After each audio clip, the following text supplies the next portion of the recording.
Fala pessoal, estamos aqui para mais um vídeo. Meu nome é Arthur, eu sou analista de valores imobiliários. Hoje a gente vai falar sobre o resultado da Ser Educacional. Eu sei que vocês torcem o nariz para a empresa educacional. Eu sei que um monte de gente, depois da pandemia, principalmente depois do que aconteceu com a Cogna, né, que sofreu muito durante a pandemia, acha que o setor educacional que é ruim e não que a Cogna não era uma empresa tão boa. Então, assim, eu vou pedir para vocês tenham uma visão aqui neutra, tá? Sem os preconceitos, porque não dá. Se você for ficar tomando esse tipo de conclusão antecipada sem olhar os números, né? Não é o jeito que a gente costuma analisar as empresas. Então eu trouxe aqui a Ser, que é uma educacional, claro, menor, tá? Mais arriscada. Ela não tá no nível tão maduro, vamos dizer assim, como um de uma Edux, que acho que é a referência clara no setor, mas que tem umas coisas interessantes, que é legal para a gente olhar os resultados, que dá para ver que no pós-pandemia ela vai voltar muito mais interessante do que ela era antes, tá? Então, pessoal, não tenham preconceitos no mercado acionário, esse é o recado do começo do vídeo. Enfim, para ser justo, tá? Já que eu estou pedindo uma coisa para vocês, eu vou ser justo também. Quando, nessa semana, nas lives lá, a gente estava Fala, pessoal. comentando dos vídeos da pandemia enfim, né? Que eu tinha falado desde o início que as locadoras tava todo mundo achando que era ruim, mas que tinha um potencial de transformar absurdo, né? Enfim, né? Eu tava falando, ó, isso aqui vocês enxergaram e ouviram desde o começo, eu tenho que ser justo. Eu também achei que as educacionais teriam, né, uma transformação interessante durante a pandemia, tá? Claro, elas sofreram muito mais do que eu imaginava, então tem um vídeo aqui das educacionais lá no auge, né, do fogo cruzado, para quem quiser ver o que eu achava na época. Eu não vou fugir né, de dizer que eu achava que elas teriam um desempenho melhor do que elas tiveram, mas parte das coisas não estavam de todas erradas, tá? Eu já vou ir falando ao longo da apresentação. Mas enfim, como um todo, não preciso, né, resumindo a história, as educacionais tomaram uma paulada grande durante a pandemia, porque, né, o impacto no ensino presencial ele foi muito forte e não conseguiu ser mitigado pelo digital, embora, né, o legado do digital vai continuar para sempre. Tá? Mas o que caiu do físico não consegue ser compensado no digital. Eu falei no vídeo da Edux, né? Foi uma live, eu acho que a gente comentou o resultado da Edux, que cada aluno do físico vale por vários do digital. Então, a base digital ela cresceu bem, a gente vai ver aqui, deu certo. Só que não substitui, né, a base que foi perdida no físico. Mas enfim, vamos seguir aqui, vou comentando ao longo do resultado. Então, se a gente for ver só o número seco assim, dá a impressão que o resultado foi muito bom, né? Cresceu 20% e tal, mas tem que levar em conta que a base de comparação é fraca. 2020 foi um ano duríssimo, né? Desde o início, claro que o começo foi pior, quer dizer, o começo foi pior, nem sei, porque uma coisa que, né, um dos motivos de eu ter subestimado esse impacto foi que, vamos ser honestos, né, em março de 2020 ninguém sabia exatamente, né, que os impactos da pandemia iam durar tanto tempo. Né? Eu imaginava que ia ser grave e tal, né? Sempre falei isso, mas enfim, talvez ele tenha se prolongado por mais tempo que a gente imaginava. Então, pesou, não teve jeito. A base de comparação de 2020 é fraca, né? Mas, enfim, ainda assim, isso aqui demonstra uma melhora já substancial, uma trajetória de recuperação mais sólida dessas empresas. Eu estou falando da Cerna especificamente, depois do baque da pandemia, tá? O que a gente pode fazer é até puxar o release, deixa eu ver se eu consigo abrir rapidinho, de 2019, né, para comparar com uma base mais, né, sem esse efeito que a gente tem aí de 2020 ter sido fraco, para valorizar os números que a gente vai ver aqui, tá? Que são bons. Deixa eu ver aqui, tal, vai abrir rapidinho. Sei que no vídeo gravado já supostamente era para estar tudo pronto, né? Mas enfim, faz parte aqui. Então aqui 2019, tá? Vamos comparar alguns itens chaves lá. Acho que aqui é bom. Eles começaram com a base de alunos, né? Mas enfim, deixa aqui e vamos voltar para o nosso resultado de agora. Bom, uma coisa bem interessante, já adiantando, depois eu vou falar porque isso aqui é tão importante, é a captação, tá? A captação é o número de novos alunos que entram num período letivo, né? Então, vai abrir, vai começar um semestre, o tanto de alunos matriculados. Por quê? Porque ele está entrando no teu sistema, né? Então, quanto maior for a sua captação, né, e de preferência que ela seja bem maior do que a evasão, que é o contrário, que é o cara que desiste no meio, e as formaturas, né, significa que a tua base de alunos vai aumentando. Logo, né, o teu pool para receitar aumenta. Então, a base de alunos é fundamental para a gente ver, né, o quão rentável está a empresa, e ela vem disso aqui: captação menos evasão e formatura, que é natural, né, não tem o que fazer, certo? Então, a gente já vê sinais interessantes, tá? Mesmo no quarto TRI de 21, já teve uma captação, né, muito boa. Então, mostra que a empresa já está melhorando desde o final do ano passado. A Edux a gente viu que vai começar a pegar mesmo no começo de 2022, que eles adiantaram os números, que a captação já tinha sido boa, tá? A Ser até que já tinha vindo num semestre bom de alunos. E o 22 eles vão colocar aí também, já vem forte. Então, né, parece claramente que aquela draga lá da pandemia já ficou para trás e as empresas vão melhorar daqui em diante com o aumento aqui da captação, a evasão também reduzindo para níveis históricos, né, a média normal deles. A Ser tem uma taxa de evasão mais alta do que as outras educacionais, tem que falar isso, por isso que ela não é referência desse setor, por isso por outros motivos, né, mas esse é um deles. Enfim, e o crescimento na base de alunos é a principal notícia positiva. Tem que considerar que parte desse crescimento veio da aquisição inorgânica. Então, a Ser, a exemplo da Edux, foi bem ativa nesse período de crise e foi às compras. Claro, numa escala bem menor, uma empresa bem menor, ela vale 1 bi e pouco, né, enquanto que a Edux já estava dando bem mais. Então, algumas vezes mais.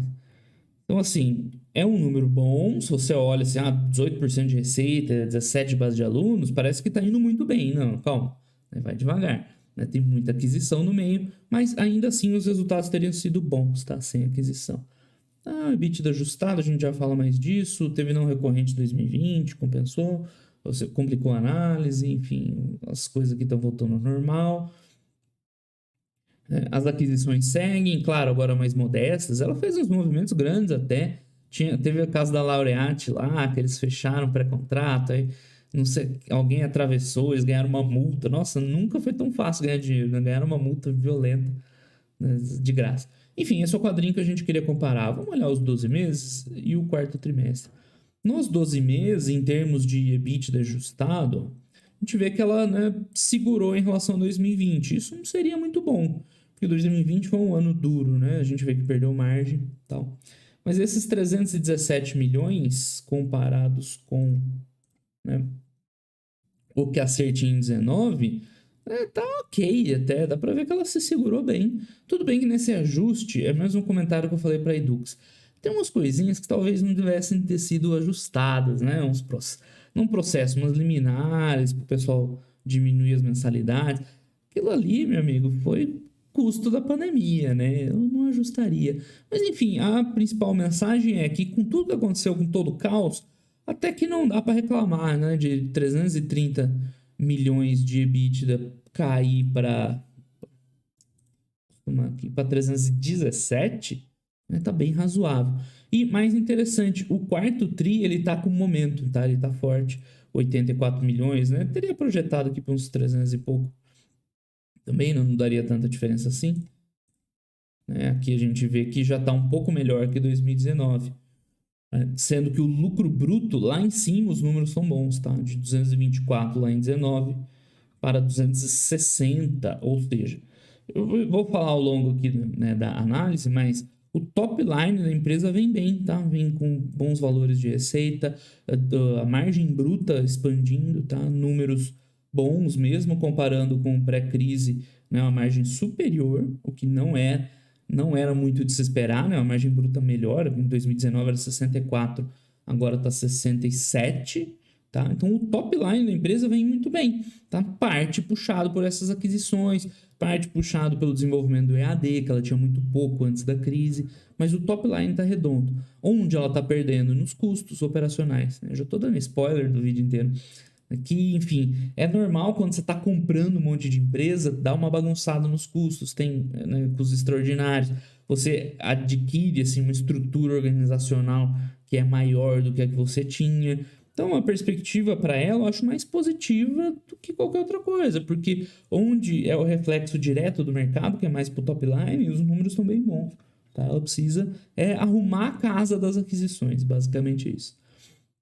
Enfim, aqui tá as mensagens. 2021 foi um ano de conquistas, crescimento orgânico, aquisições, investimentos. Então, uma plataforma nova de ensino. Aqui começam os legados da pandemia, tá?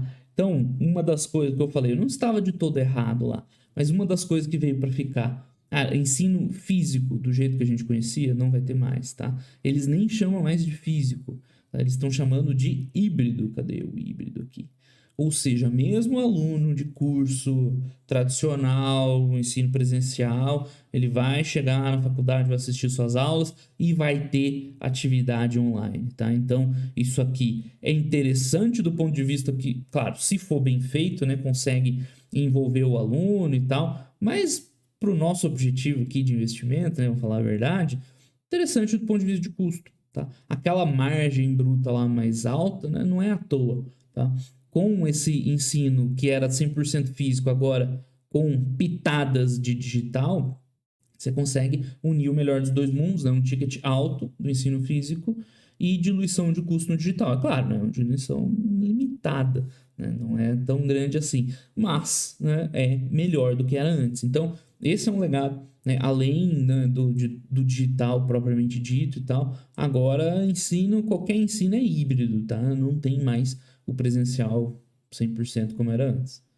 Então, ensino híbrido, captação de alunos está voltando, então as coisas estão voltando mais a uma normalidade, né? Vacinação boa que a gente tem, reforço caminhando também, então as coisas vão reabrindo, vai voltando presencial, normal e voltando essa captação de alunos, né? Então é de se esperar uma evolução daqui em diante, né? Os índices de evasão também já voltou para o que tinha antes da pandemia. Então, parece que a vida da empresa vai ficar mais fácil daqui em diante, tá? Então, aquisições várias e várias, tá? Focando em cursos ou empresas que têm curso de qualidade, por exemplo, medicina, que a gente já viu na Edux, né? Que vale ouro, que sacada que os caras tiveram. A Ser tá correndo atrás, né? Claro, numa escala um pouco menor, mas pelos mesmos caminhos de ganhar espaço nesses cursos premium, medicina veterinária, blá, blá, blá. E EAD, principalmente naquele modelo de polos. Cadê aqui, ó? Player relevante, segmento de ensino digital por meio de polos parceiros, onde a gente viu isso dando certo na Edux, né? A gente comentou bem que o EAD forte deles, em parte, né, vem de um sistema de parceria muito legal que você consegue um parceiro lá no fim do mundo, onde você nunca abriria, né, uma unidade sua, não compensa, mas você tem ali, sei lá, uma escola de línguas, uma escola de informática, curso tecnológico, que funciona meio período integral e à noite, né, roda os teus cursos EADs lá. Então, esses parceiros é uma forma da empresa ganhar muita capilaridade, crescer sem muito CAPEX e captando aluno e escalar, porque o EAD, né, meio que está pronto ali, para quanto mais você vender, melhor. Então, trilhando os mesmos passos da Edux, claro, numa proporção bem menor que a gente já vê.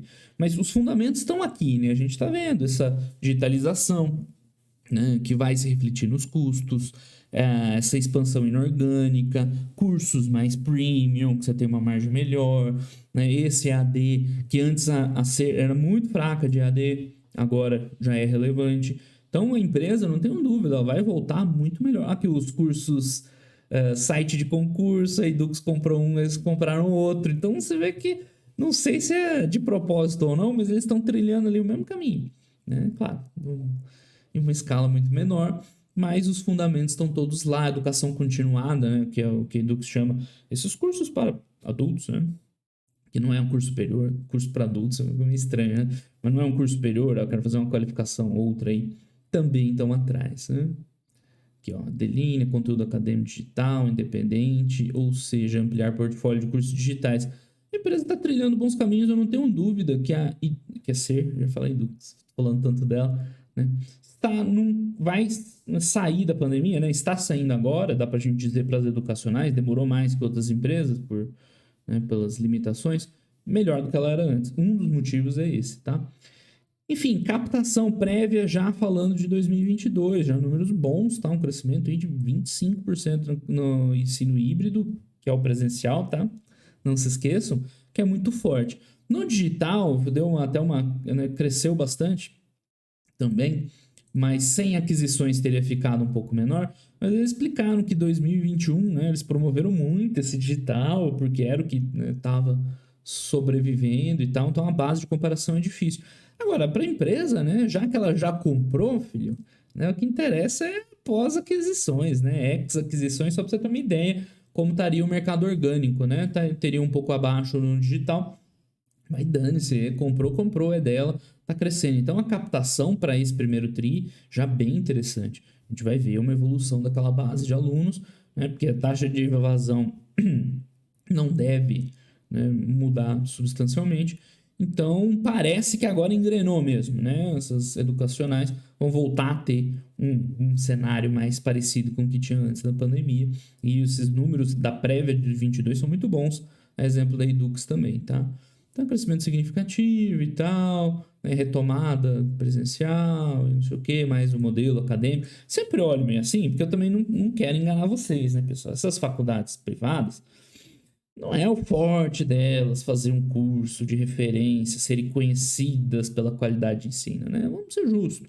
Está aqui como investidor, né? Que seja honesto ali, que ajude a vida dessas pessoas, tá bom, né? Então, sempre leva com, né, uma certa ressalva, né, quando eles estão aí falando de modelo acadêmico e tal. Né? Tá, vai. Sendo justo, honesto com os clientes, tá bom. Enfim, então tem integrações 1000 aqui, gente para lá, outras empresas para cá. Esse é um dos motivos que está segurando esse aumento na base, né, na captação. É que é a captação mesmo. É do ano passado, já falo disso.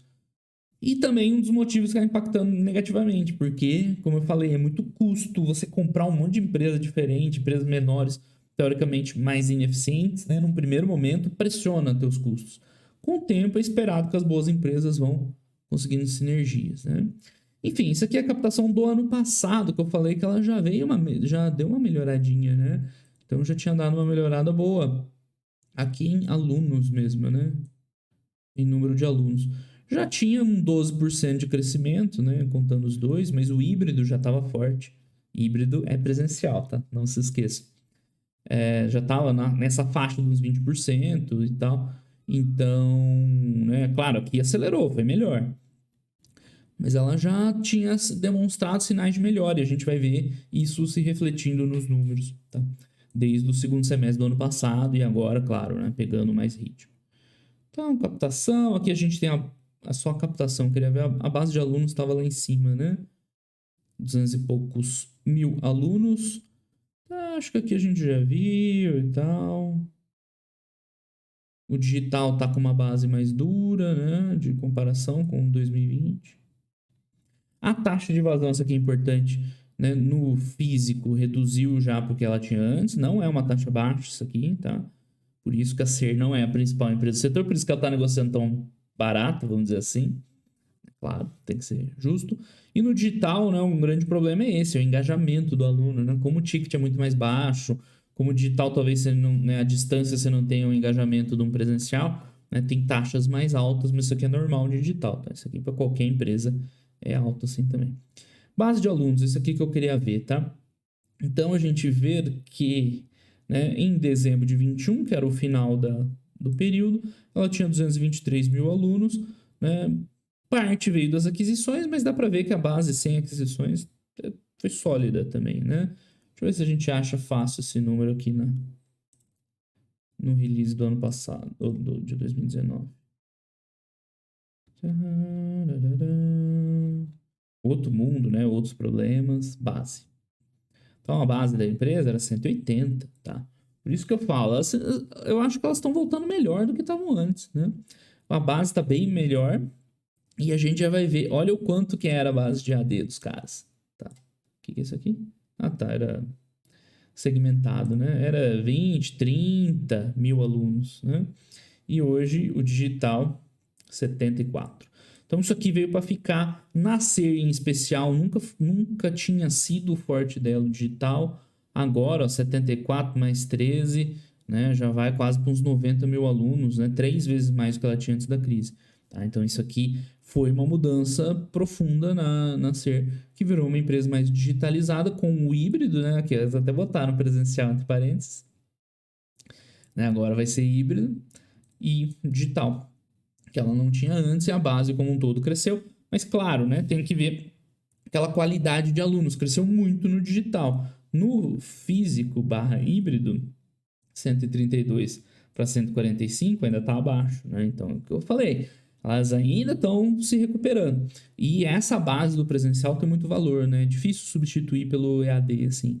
Você precisa de muitos alunos digitais para valer, né? Um aluno de medicina, por exemplo, tá? Ó, a foto da mudança presencial e EAD, e agora a gente tem híbrido e digital. Tá aí a mudança. Enfim, isso aí a gente já falou, a base. O digital cresceu muito, né? Isso aqui já tinha crescido, mas cresceu absurdamente em relação à pré-pandemia. Né? A gente não tem aqui 19, mas enfim, dá para ver. Esse gráfico ficou meio estranho. Mas outro destaque interessante, a base de alunos deles, bem interessante, né? 50%, 60% da saúde, né? Que são são cursos que tendem a ter um valor agregado um pouco maior, um maior engajamento, né? Enfim, é melhor para a empresa do que, por exemplo, ciências humanas. E eu não estou fazendo juízo de valor dos cursos, tá, pessoal? Longe disso, não é isso. Estou falando financeiramente para a empresa. Tá? É um curso que você tende a ter uma evasão menor, que tende a ter um ticket mais alto, uma margem de contribuição mais alta, tá? É isso que eu estou falando, não comparando cursos, tá? Por favor. Então, interessante, eu não lembrava dessa informação aqui, mas bem bom. E você vê que eles vêm melhorando nessa proporção aqui, vem aumentando de saúde, diminuindo as outras. Engenharia é bom também, tá? Também são cursos de valor agregado um pouco maior. Não estou desmerecendo nenhum curso, por favor, tá? Financiamento estudantil, essa é outra mudança significativa da Ser do pré-pandemia para o pós. Ela era uma das empresas que mais tinha exposição ao FIES, né, que é o principal, mas a outros financiamentos também, tá? Então esse foi um problema que segurou ela no passado, a partir do momento que o FIES, né, deu uma minguada, mas, né, como nas outras empresas, hoje o FIES já não é já não representa, né, nada de importante, embora é o maior percentual ainda até hoje, tá? É 12% da base física híbrida, vou demorar para acostumar. É 7% da base total, mas é mais alto que qualquer outra empresa, né? Então eles ainda têm resquícios do FIES, tá? Mas claro que isso aqui, a evolução disso ao longo do tempo, né, puxou um freio de mão puxado para Ser que não desenvolveu o potencial dela, né? Enfim, acho que isso aqui a gente enxerga também em 2019. Cara, os números eram bem maiores, tá? Aqui, ó. Legal que tem desde 2013. Então, era 44% de alunos FIES. No auge do FIES 2014, era quase metade, tá? Então, isso aqui era um problema sério, tá? Para Ser na época. Era uma dependência muito grande. Caso o FIES tivesse um problema, como teve, né? Foi descontinuado, vamos dizer assim, impactaria muito, né, a base da empresa. Então a gente vê que desses 100 mil alunos lá atrás, né, evoluiu pouco, 50%, mas é um crescimento lento, né? Por quê? Porque o FIES foi caindo, né, paulatinamente. Então, o fato dela ter lá no passado uma porcentagem alta de alunos FIES foi um freio de mão, né, no histórico de resultados dela, que hoje ela não tem mais, hoje é 7, né, que a gente viu, porque é 12 do presencial, mas como o EAD cresceu muito, né, dá para extrapolar isso aqui como a base total. Então, é outro dos pontos que, né, eu estou justificando que a Ser volta muito melhor da pandemia do que entrou. Né? A gente vê cursos híbridos, tentar lembrar de todos, né? Os cursos híbridos, né, mais rentável um pouco, as aquisições que estão trazendo mais cursos premium, o EAD que mudou o digital, né, que mudou substancialmente, que a empresa era meio fraca, agora tem, outros tipos de educação que ela não tinha, né, continuada, coisa para concurso, é pequeno, vamos ser justos, mas também ela não tinha antes, menor dependência do FIES, bem menor, né, para 7, chegou a ser 50%. Então, em termos qualitativos, quantitativos de números, a gente vai ver. Ela ainda está apanhando um pouco, mas qualitativos a empresa vem muito melhor. Tá? Bem melhor mesmo. Enfim, ticket médio, isso aí até tinha lá, mas acho que não precisa comparar com antes. Tá? O ensino híbrido, né, tem um ticket maior. É bom o ticket dela, tá? comparando com Cogna, com Edux. Não vou lembrar de cabeça agora, mas é bom o ticket. Né? Digital é bem inferior, isso é para todo mundo. Enfim, aí a média fica aqui. É engraçado, né? Todas as linhas subiram o ticket e o médio caiu, né? Esse é o exemplo do efeito mix. Se você não entendeu, né? Porque cada linha individualmente, todas subiram e o total caiu, né? Você tem que focar nesse conceito do mix. Eles devem estar falando aqui, ó, melhorando o mix de cursos da empresa. Isso é importante, tá? Não subestime. Enfim, vamos para os números agora, né? Qualitativamente, já falei que a empresa, para mim, está bem melhor do que estava antes da crise, tá? Mas quantitativo ainda está apanhando. Nós já vimos nos destaques que o top line deles está bom até, está surpreendentemente bom. Não tão surpreendentemente, porque ela fez muitas aquisições, que está ajudando a puxar. Mas se a gente for ver receita, é líquida logo de cara, né? Evolução trimestre a trimestre boa, né? Quase 20% é bom. No acumulado do ano é menos porque foi melhorando, né, ao longo do ano, o segundo semestre que foi mais forte, então mostra que ela está com um bom momentum, né? Muito bom, eu acho. O top line não estava esperando crescer já 20% ainda no final do ano passado. A gente vai ver que, mesmo comparando com 2019, esse patamar de receita aqui é forte. Tá? Vamos lá, vou ficar, já que eu abri aqui, vamos ficar olhando o tempo inteiro. Receita líquida, 350 milhões, quarto tri de 19 e 390 quarto tri de 21. Bom, tá? O top line dela já melhorou bem e com aqueles números de captação para o próximo tri tende a melhorar ainda mais, tá? Então, consolidação das aquisições, repasse de preço, né? Um monte de fator que impacta, mas positivo, né? Eles, ano passado, além de tudo, eles tiveram que dar muito desconto, né? Foi difícil 2020 para eles, tá? Então, resultado muito bom, tá? Ó, já é 15% de medicina. Lembra, eles não abrem aquela segmentação, medicina, cursos premium, igual a Edux faz. Mas 15% de receita de medicina já é uma bela de uma margenzinha, tá? A gente extrapolando os números que a gente tem lá na Edux. Cara, cada aluno de medicina vale ouro para essas empresas. Custo dos serviços prestados, isso aqui é o COGS, né? O custo que está lá no lucro bruto. Uma boa evolução surpreendente, na minha opinião, tá? 14% de crescimento só, lembrando que a receita cresceu 18%. Isso levou a um aumento maior de lucro bruto e crescimento de margem bruta, que é difícil de visualizar. Deve ter vários impactos aqui, né? Esse aqui, mix de cursos, né, com maior contribuição, a questão da diluição de custos com ensino híbrido, talvez. O digital, ele tem um ticket bem menor, mas ele tem uma margem melhor, que escala. Então, um pouquinho de tudo, provavelmente, né? Mas muito importante, porque aqui a gente também tem um impacto negativo das aquisições, porque o principal custo deles é pessoal, né? Pessoas, professores, basicamente. Gente administrativa, mas professor também. E, enfim, quando você compra outras empresas, vem essa galera junto. Então, eu achei muito bom, tá, o trabalho. Sem contar aquisições, ó, eles colocaram que excluindo as aquisições, a linha de pessoal apresentou redução. Ó, os caras estão despedindo um monte de gente. Alocação de carga horária é eufemismo para mandar professor embora. Cara, eu fico triste, eu ser uma pessoa muito ligada a ensino e tal. Eu fico triste por essa situação, né? De verdade. Mas, enfim, aqui nosso escopo é outro, né? Financeiro, de investimento.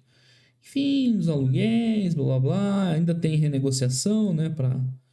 Que em 2020 estava mais baixo. Impactos que a gente viu, tipo, lá na Vivara, né? Então agora já tem contrato normal, já não tem mais desconto, então a base está difícil. Então, isso aqui me surpreendeu positivamente, tá? Foi uma evolução muito abaixo do que imaginava. Muito bom. Aqui eles têm um ajustado, mas acho que não dá diferença. Um 7.3 para um 7.4. E não tem diferença. Olha lá, né, o mix, principalmente pessoal. É o principal custo.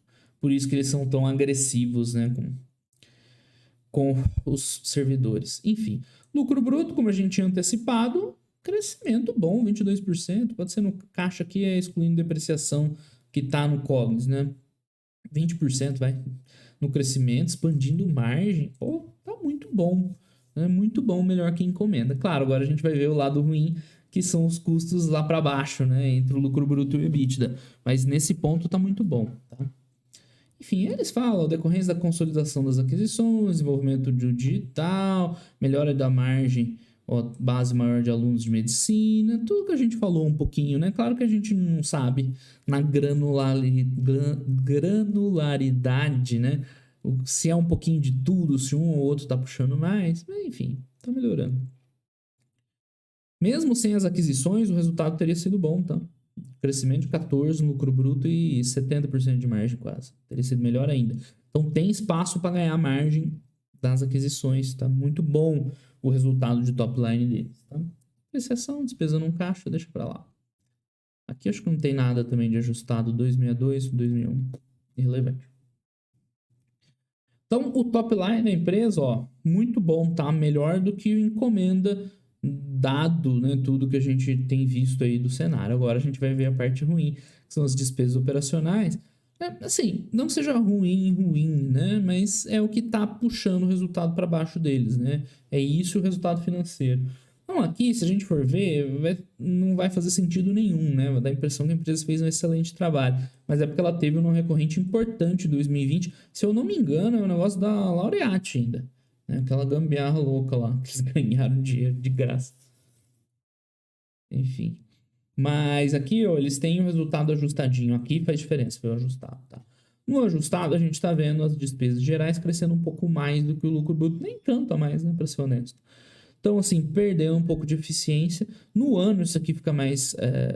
eu tô olhando o trimestre, né? Porque é muito do momento, a gente vê o momento que ela tá. Mas no ano, isso aqui fica mais claro, ó, se a gente voltar e ver o lucro bruto subindo 11, né, no ano, já que demorou para engrenar, foi mais pro final, aí os custos subindo 18 pesos, né? Mas ainda assim tá bom, né? Ainda assim não é nenhum desespero, tem que considerar que ela tá comprando um monte de gente, tava muito confuso, tinha muito PDD ainda que tá saindo, eles estão aumentando o gasto com publicidade, isso é legal, né? Porque estão promovendo mais a empresa, 40% foi a linha que mais subiu de custo, foi publicidade, o que é interessante, tá? Claro, é gasto do mesmo jeito, mas é melhor gastar com publicidade, né, do que com encargo e tal, né, para a empresa. Tá promovendo, né, um resultado no futuro. Então, em termos de EBITDA, a gente vai ver um EBITDA bom até, né, um crescimento no final de 11%, uma leve pressão na margem por esse aumento de custos ali, né, mas nada demais. No acumulado do ano flat, então, né, o começo do ano foi mais duro, o final foi melhor, e aí ficou 0-0. O que, considerando tudo que aconteceu, né? Eu já falei isso aqui mais cedo, né, lá em cima nos destaques, eu acho até muito bom, tá? A gente já fez essa comparação de EBITDA, né? Era um 334 no 2019. Cara, considerando toda a confusão, tá? É bom demais, tá? Isso aqui, pra falar a verdade. Então, assim, né? Por isso que eu achei interessante o resultado. Ainda não tá super bem, as educacionais demoraram muito para voltar, parece que estão voltando só agora, né? Que esse ano já vai ser melhor. Tem os não recorrentes, né? Tem, mas não explica muito. A empresa teve muito custo de rescisão, de quebra de contrato, tá fazendo aquisição, tá, né, remodelando e tal. Agora, esse quadrinho aqui é legal de comparar. EBITDA por segmento. Eu não sei se tem em 2019, porque, enfim, né, era outra empresa diferente. Custo dos serviços, composição, lucro bruto. EBITDA ajustado, que a gente viu, né? Que ficou mais ou menos em linha. Aqui, ó. Né? Caiu muito pouquinho, uns 5% em relação a 2019. Tá bom, né? Por tudo que a gente passou aqui, ó. EBITDA por segmento. Então vamos ver o 2019 primeiro. De onde vinha o resultado? Eu lembro, ela teve 80 milhões de EBITDA. Vinha 70 do presencial. Aí tinha umas aquisições lá que ainda estavam dando prejuízo, né? Enfim. Mas o que nos interessa, 8 milhões do EAD, tá? Guarde essa proporção, 70 do presencial, 8 do EAD. Como é que é hoje? Dos 84 milhões, claro, tem as aquisições, né? Mas a proporção que interessa, 40 do ajustado, 25 do EAD. Então, olha o quanto que isso aqui já está ajudando a empresa, né? E com essa evolução dos polos, é um potencial para continuar crescendo, continuar escalando e contribuindo mais.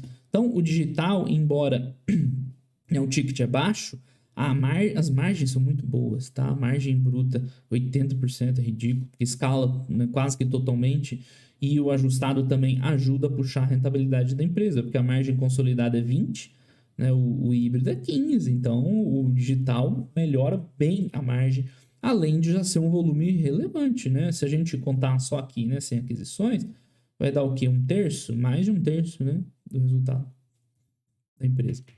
Enquanto que, né, 2019 era irrelevante. Era 8, aqui é 10%, pouco mais de 10%. Hoje uns 30%.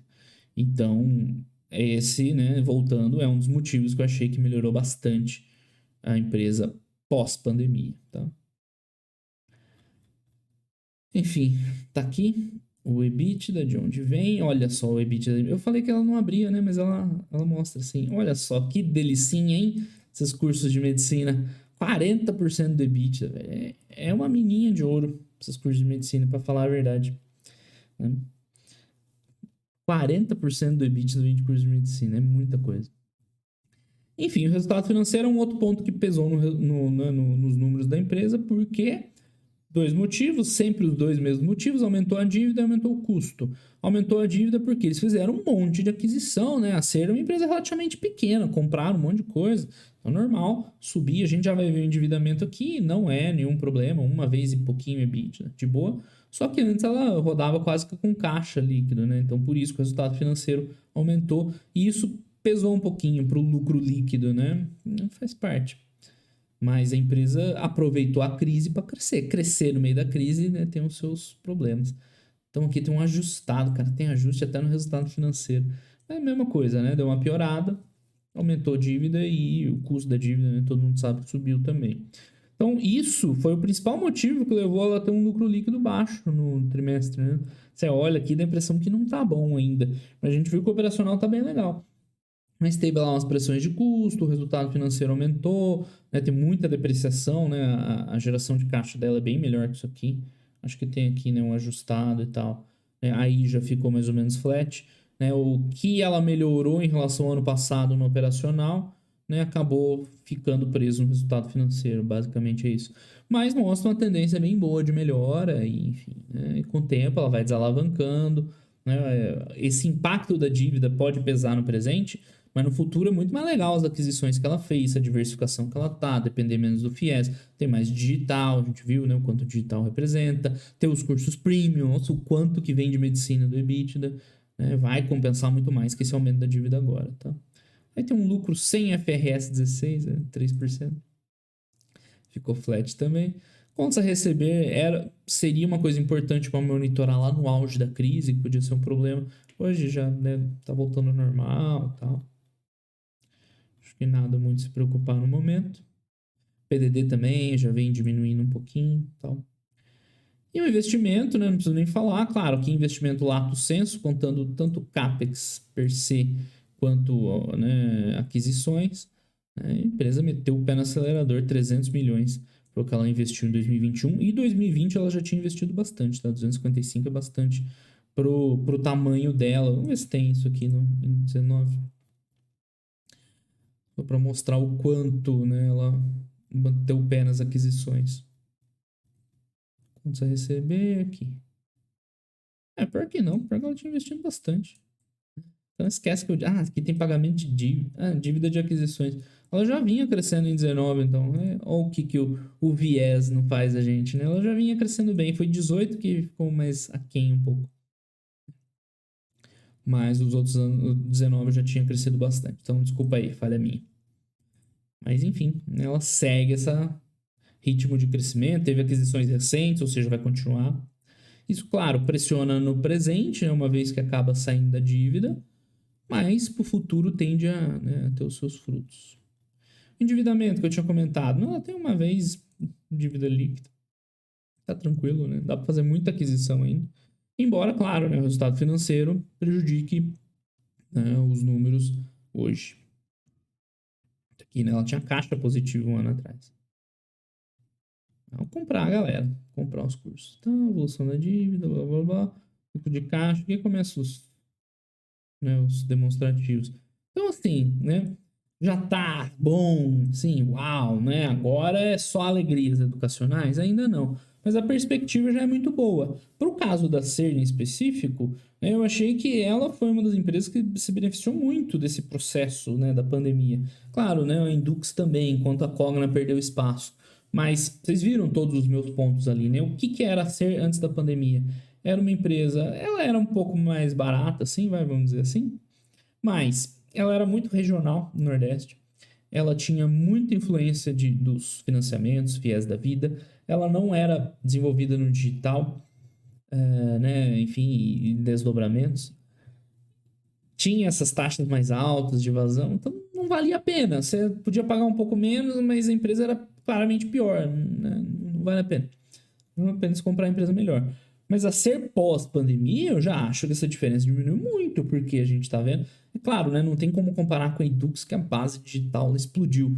Mas ela está trilhando esses caminhos, começou a ter esse modelo de polos, começou a ir nos cursos premium, né, o mix de cursos dela é muito bom, né, com todos os outros agregados, educação continuada, concurso, escambau, diminuiu já muito a influência dos programas, né, de financiamento, né, tá mais ativa de aquisições. Então, hoje eu já acho que esse gap entre qualidade, né, e o valor da empresa já ficou bem interessante, tá?